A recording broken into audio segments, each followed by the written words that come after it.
If Gordon Brown succumbed to Ming Campbell's idea of a referendum, not on the treaty, but whether we should stay in or get out, how would you vote? Oh, I'd vote to stay in. You we would. should be in the European Union, but trying to make the European Union a force for good in the world, trying to make sure the single market, the common market, Even is if what this we new joined treaty in. was now part of the law, you'd still vote to stay in? We would even then vote Even to with the stay new in. We treaty? have got to make a success of the EU with our friends who have joined recently in the European Union from Eastern Europe. I think it would be very strange to withdraw, So having the encouraged them Conservative to Party come in. would campaign for a yes vote in any referendum to stay or go?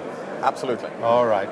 You said, moving on to the Middle East, that the government, a Tory government, would embark on a sustained national effort to renew and deepen our ties with the many friendly Muslim nations of the Middle East neglected by Labour.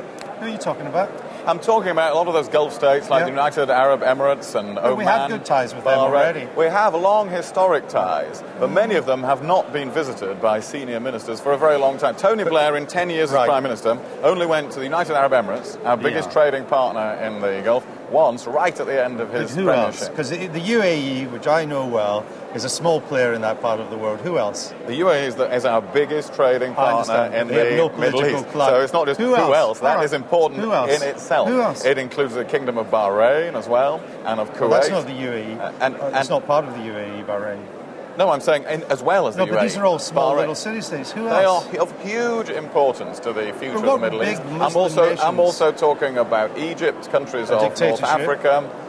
It is a friendly country that we have to work with. And I hope it will be possible to work with Syria in the future. There are major difficulties in working with Syria. You want to cozy up to some of the most evil regimes in the world? No, well, many of the countries I'm talking about are not. They cannot possibly be described as the most evil regimes Syria, in the world. Algeria, Tunisia, I haven't advocated that. Egypt. The Gulf and North Africa is what I am talking Egypt, about. Tunisia, Algeria, and that's North Africa. It includes many friendly nations. We need their friendship. British influence in the Middle East is at a low ebb. All right. And we have got to put that right. And it should be a major cross-party national effort. Otherwise we're going to find we don't have any levers. We're going to cozy up to some nasty dictatorships. No, we are going to deepen our friendships with many friendly, modernising countries of the Middle East, many of which are building democracies. But other than the Gulf states, you can't give me one country. But other than the Gulf states is a ridiculous thing to say, because the Gulf states are 5 or 6 different countries that play an enormous role. They're all dictatorships in the world economy. They're all many of which are starting to bring in democratic systems. And to think that we shouldn't be building our links with those, I think, would be a very strange position. The American government has now designated the Iranian Revolutionary Guard as a terrorist organisation.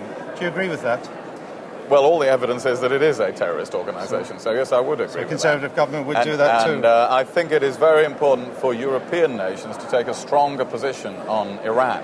And actually, with the new French government taking a tougher line. This is an opportunity for Britain to work with France and America to increase the pressure on Iran by peaceful means. We don't want to see a military conflict with Iran. We do have to put them under greater peaceful economic pressure to desist from their nuclear program. European nations can play a big role in that.